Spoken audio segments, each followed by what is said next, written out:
Hello Accounting 101 students. In this video, we're going to do a high-level overview of the information in our Chapter 2 student review slides, which can be found in our Canvas website.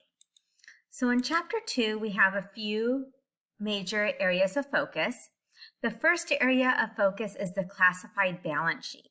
So we're going to take the balance sheet that we learned in Chapter 1, but we're going to divide the assets section between current assets versus long-term assets, and we're going to divide the liabilities section into a section for current liabilities versus long-term liabilities. And this is essential because you need to be able to read through the classified balance sheet in order to perform ratio analysis. And in this chapter, we learn about the three major categories for ratios. We learn about profitability, liquidity, and solvency. And you want to be able to learn how to do the ratio calculations and perform comparisons for two different companies or 2 different years within the same company. And then we have the topic of financial reporting concepts. For our classified balance sheet, we want to remember that it presents a snapshot at a point in time. So the balance sheet is presented as of a particular date in time. And we need to improve our understanding by grouping similar assets and similar liabilities together. So the standard classifications that you can see on a balance sheet will include current assets, such as cash, accounts receivable, inventory, supplies, prepaid expenses. Then you're going to have your long-term investments if the company has any. If they do not have any long-term investments, you will not see a section for long-term investments. If they had any short-term investments, you would see the short-term investments included as part of the current assets. Then we have property, plant, and equipment, and these are also referred to as fixed assets, and they are presented in a particular order. So you always want to start off with land, if the company has land. Then they're going to be listed in the order of buildings, equipment, furniture and fixtures, computers, depending on how long they expect to have each of these assets. So the order will vary on what assets the company has and how long they expect to use each of these assets. And then we have a section on intangible assets. So that will include things like patents and trademarks and copyrights and goodwill. And then we have our liabilities and stockholders' equity section, which will be broken up between current liabilities that need to be paid back within a year versus long-term liabilities, which are liabilities that we have longer than a year to pay back. So for current liabilities, we're going to list these in the order of how soon they need to be paid back.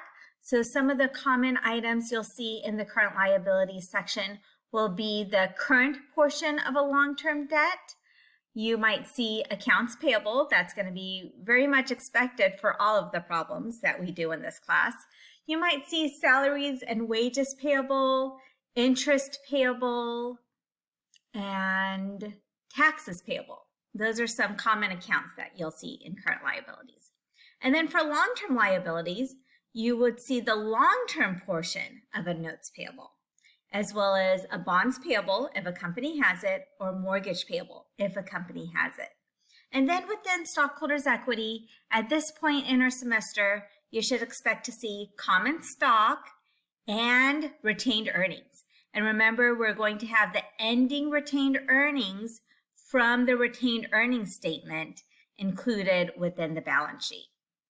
So I do have a few questions within these PowerPoint slides, so I do recommend going through these questions.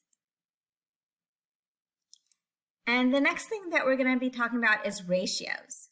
So one of the things that you want to do on your own is to summarize the ratios and the formulas used for profitability ratios, liquidity ratios, and solvency ratios. So if you just get a blank piece of paper and you just write down profitability ratios, liquidity ratios, and solvency ratios, throughout the semester as you read through our textbook and you encounter some of the formulas, it's good to write them down in one place. That way, when you get to each exam, you have all the formulas there for you in one place. Ratio analysis expresses the relationship among selected items of financial statement data. So for ratio analysis, we're going to be looking at the information in the balance sheet and the income statement and the retained earnings statement and the statement of cash flows. And basically, a ratio expresses a mathematical relationship between one quantity and another, and a single ratio by itself is not very meaningful. You are typically going to compare the ratios for one company compared to its prior year or years, or you would be comparing two different competitors. And we have three categories for ratios. Profitability ratios measure the income or operating success of a company for a period of time. So for profitability ratios, in this chapter, we learn about earnings per share. For liquidity ratios, these measure the short-term ability of a company to pay its current obligations. So for liquidity ratios, we will be focusing on working capital and current ratio. And then for solvency ratios, these measure the ability of the company to survive over a long period of time. So for profitability ratios, we typically refer to the income statement. For assessing profitability, we commonly will look at the net income, which is also referred to as the net earnings of a company. And specifically, the earnings per share measures the net income earned on each share of common stock. And the formula is net income minus preferred dividends. The net income amount will be found directly on the income statement. A lot of the companies that we are going to be using for examples in our textbook problems will not have preferred dividends.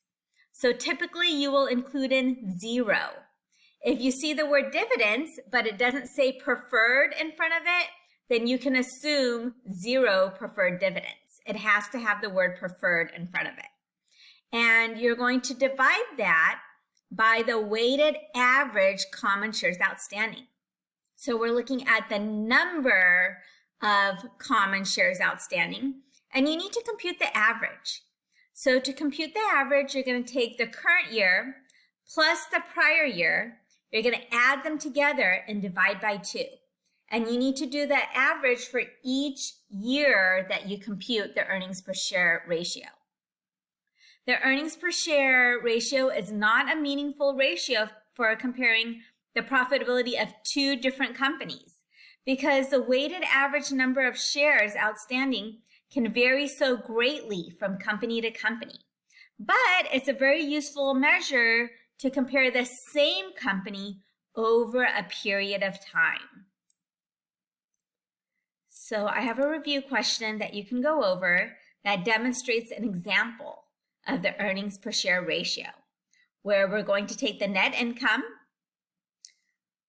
We are told that there's preferred stock dividends, and we're going to divide that by the average shares outstanding. And this is a simple example that is provided within our student review slides. Next, we have liquidity. That's the company's ability to pay obligations that are expected to become due within the next year or operating cycle. So we typically look at our current obligations, so our current liabilities, and compare them to our current assets. And we want to see, do we have enough current assets to pay those current liabilities when they're expected to become due within the next year? And we look at the short-term ability to pay maturing obligations and meet unexpected needs for cash using these two liquidity ratios, working capital and current ratio. Working capital is taking the dollar difference between the current assets compared to the current liabilities. Current ratio is taking the proportion of current assets to current liabilities.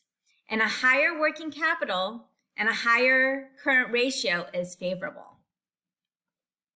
Next, we have solvency, which is the company's ability to pay interest as it becomes due and repay the balance of a debt due at its maturity. So for solvency, we're literally looking at the long-term ability of a company to survive.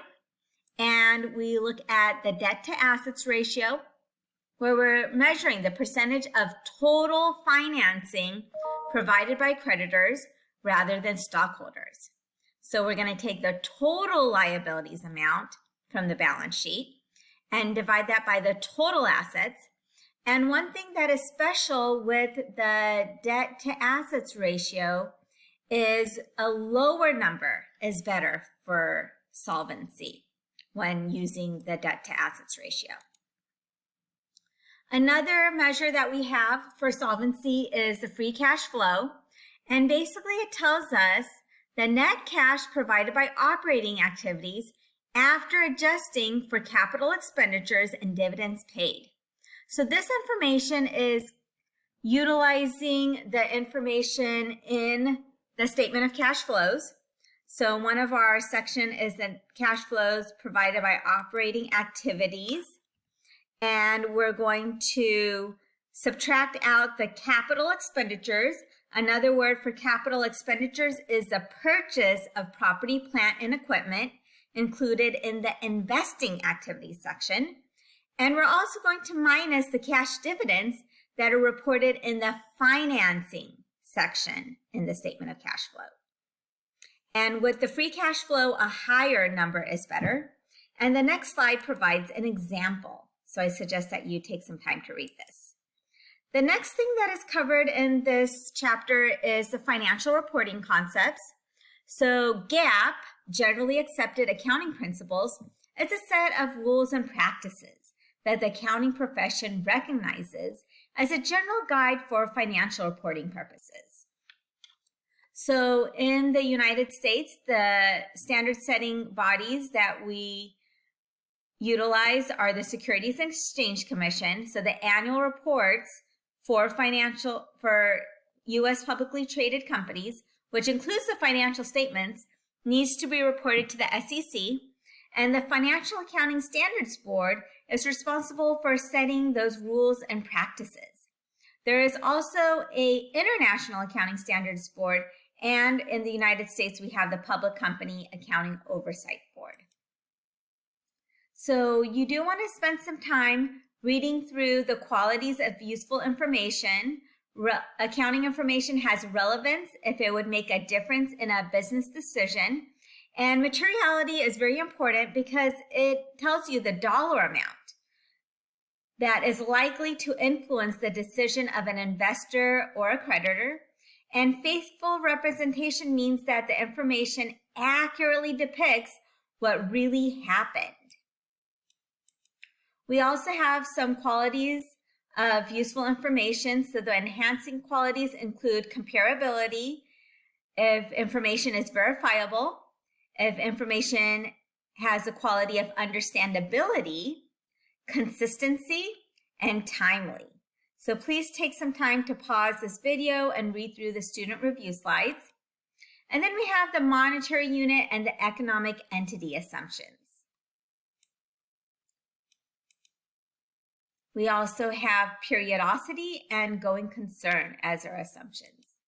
So we have a few principles. We have the historical cost principle, which dictates companies record their assets at their cost. We have the fair value principle, which notes that assets and liabilities should be reported at their fair value.